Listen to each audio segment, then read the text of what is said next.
विवेक और सुमित भी इस वक्त हमारे साथ जुड़े हुए हैं। विवेक, आप श्रीनगर से जुड़े हैं। आप श्रीनगर में आज बड़ी हलचल देखने को मिली, कई जगह नाराजगी प्रदर्शन, बड़गाम में भी देखा हमने प्रदर्शन नाराजगी देखने को मिली, जम्मू कश्मीर में अलग अलग जगहों पर। अभी आप श्रीनगर में हैं, क्या तैयारियां देख पा रहे हैं अभी, और क्या पर्यटक दिख रहे हैं आपको श्रीनगर में अभी? बिल्कुल हमारे पीछे झेलम नदी बह रही है और एक सुखद है तस्वीर, लेकिन इसके उलट जो ये तस्वीर आप देख पा रहे हैं, यहाँ पर जिस रास्ते पर रफ्तार होती थी पर्यटकों की, ये पहलगाम जाने वाला रास्ता है। और इस हाईवे पर जब आप देखेंगे दूर तक आप देखेंगे सुरक्षा बलों की यहाँ पर निगरानी है और अक्सर यहाँ पर लगातार फोर्सेस यहाँ पर डिप्लॉय रहते हैं।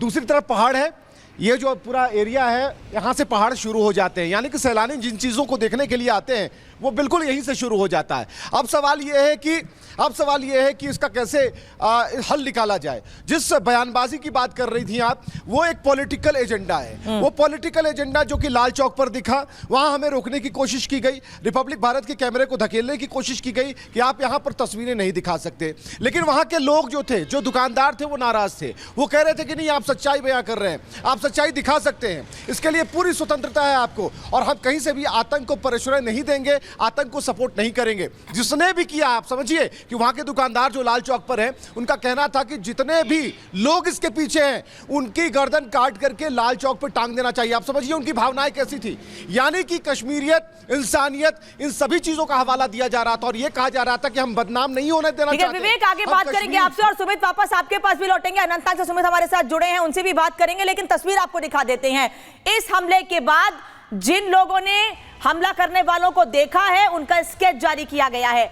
3 लोगों के स्केच तैयार किए गए हैं। 6 आतंकी थे, जिनमें से 3 के स्केच तैयार किए गए हैं और एक की तो तस्वीर भी सामने आई है अपने 3 अन्य साथियों के साथ में। और लोगों से जब पूछताछ की गई, बात की गई, तो ये तस्वीर निकलकर सामने जिसे जारी किया गया है, यानी कि अगर किसी ने इन लोगों को देखा है वो इनकी इंफॉर्मेशन दे सकता है और इनके बारे में, जो लोग इनके बारे में जानकारी देगा, उनकी जानकारी को गुप्त रखा जाएगा। ये इन तस्वीरों को ध्यान से पहचान लीजिए। एक तरफ लगातार पीड़ितों में खौफ का माहौल है, आप देख रहे हैं, ये वो लोग हैं जो किसी तरीके से जंगल के रास्ते, पहलगाम में बैसन घाटी में जिस जगह पर यह हमला हुआ था, वहां पर जब ये लोग, जहां पर हमला हुआ, गोलीबारी, उसके बाद ये लोग पीछे जंगल के रास्ते से भागने की कोशिश कर रहे थे, बचने की कोशिश कर रहे थे। सामने सुरक्षा बल इनको दिखते हैं, लेकिन इनको ऐसा लगता है कि वो आतंकी हैं और हाथ जोड़कर ये सभी लोग, खासतौर पर महिलाएं, गुहार लगाती हैं कि हमें छोड़ दीजिए, हमारे बच्चों को छोड़ दीजिए।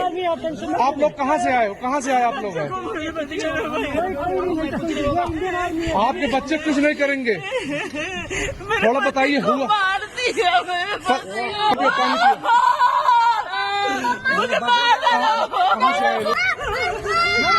अरे नहीं, हम लोग फौज हैं, हम लोग बैठो, हम लोग फौज हैं, बैठो। अरे हम लोग फौजी हैं, कुछ नहीं करेंगे, आपकी सेफ्टी के लिए आए हैं, आपकी सेफ्टी के लिए आए हैं, बैठो आपकी। और इन तस्वीरों को देखकर दिल दहल जाता है।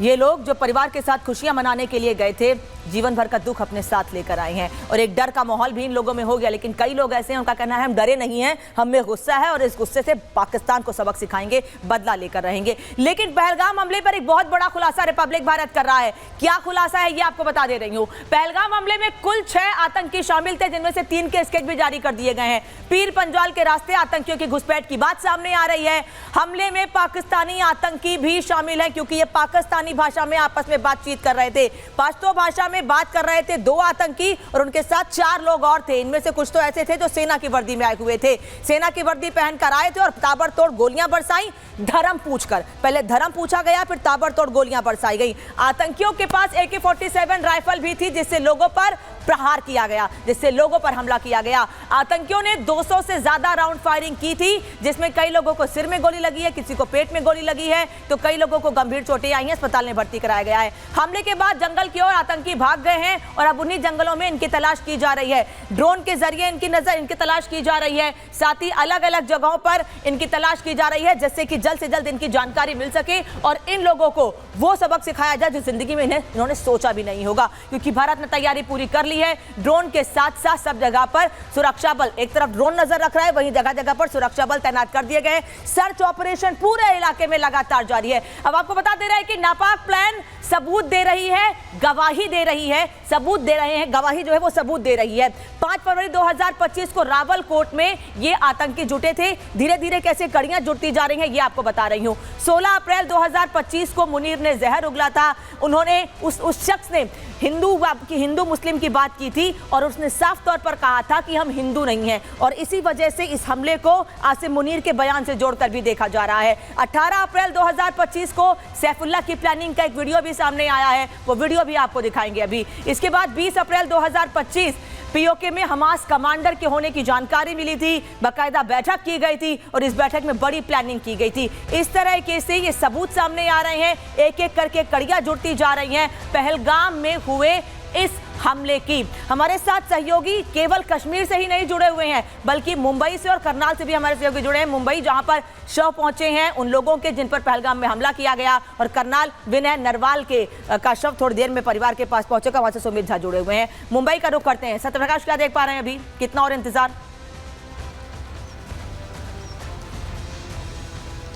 देखिए, थोड़ी देर बाद डोंबिवली में, जो कि यहाँ पर डोंबिवली इलाके में, जो कि हेमंत जोशी, अतुल मोने और संजय लेले का शव यहाँ पे आने वाला। मैं तस्वीरें दिखा रहा हूँ कि यहीं पर जो तीनों डेड बॉडी है शव को यहाँ पे लाया जाएगा। ये डोंबिवली इलाके में रहते थे और जिस तरह से पहलगाम में आतंकियों ने गोलियां बरसाई और तीनों लोगों की मौत हुई है। सामने तस्वीरें देख रहे हैं किस तरह से अतुल मोने, संजय लेले और हेमंत जोशी की तस्वीरें लगाई गई है और यहाँ पूरी तरह से बनाया गया है। और जो शव है जो एयरपोर्ट पर, मुंबई एयरपोर्ट पर आ चुका है, कुछ ही देर बाद यहाँ पे शव को लाया जाएगा। परिवार के लोग हैं, साथ ही पूरे इलाके के लोग इकट्ठा हो रहे हैं। यहाँ पर लगातार यहाँ पर लाकर उनको श्रद्धांजलि दिया जाएगा। इसके बाद उनको अंतिम संस्कार किया जाएगा। फिलहाल तीनों लोग की तस्वीरें लगाई गई है और यहाँ पे जो लोग आएंगे उनको श्रद्धांजलि देंगे।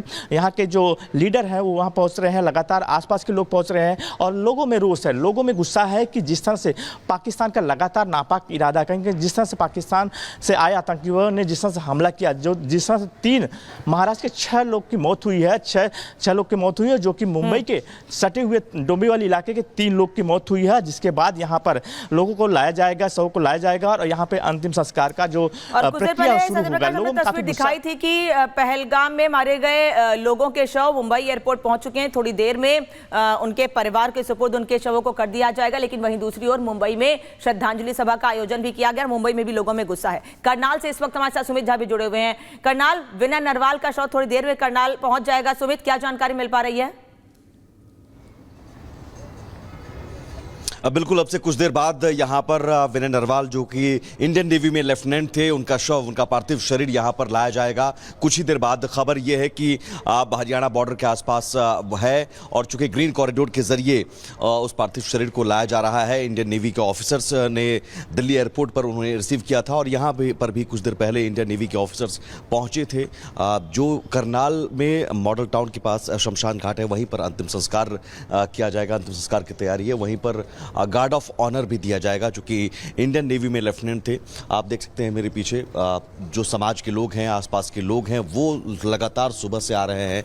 जिसने भी इस दुखद खबर को सुना, ज़रूर उनका दिल पसीज गया। और ये इसलिए भी क्योंकि उस तस्वीर को भी लोगों ने देखा, जो तस्वीर हम आप लगातार दिखा रहे हैं सोशल मीडिया पर, कि किस तरह से विनय नरवाल की डेड बॉडी है और उनके बगल में उनकी धर्मपत्नी हिमांशी नरवाल बैठी हुई है, जिस तस्वीर ने पूरे देश को झकझोर दिया। और साथ ही एक बड़ी बात यह भी है, तस्वीर दिखाते रहिए, साथ ही एक बड़ी बात यह भी है कि जो घर है, जिस घर के बाहर आज मजमा लगा हुआ है, उस घर के बाहर 16 अप्रैल को, आज से 6 दिन पहले मजमा लगा हुआ था, लेकिन वो खुशी का मजमा था। वो भीड़ खुशी की थी, लोगों, रिश्तेदारों की भीड़ थी। 16 अप्रैल को भी, 19 अप्रैल को भी रिसेप्शन के मौके पर, जब किसी ने भी नहीं सोचा था कि ये लोग जो खुशी के मौके पर इकट्ठे हुए हैं, एक हफ्ते के बाद इनको ऐसे गम में शामिल होना पड़ेगा परिवार के। किसी ने भी नहीं सोचा था और वो लोग भी सोचकर नहीं गए थे छुट्टियां मनाने कि जाएंगे 2 से 4 लोग और वापस आएंगे 1 या 2 लोग। धन्यवाद आपका सत्यप्रकाश।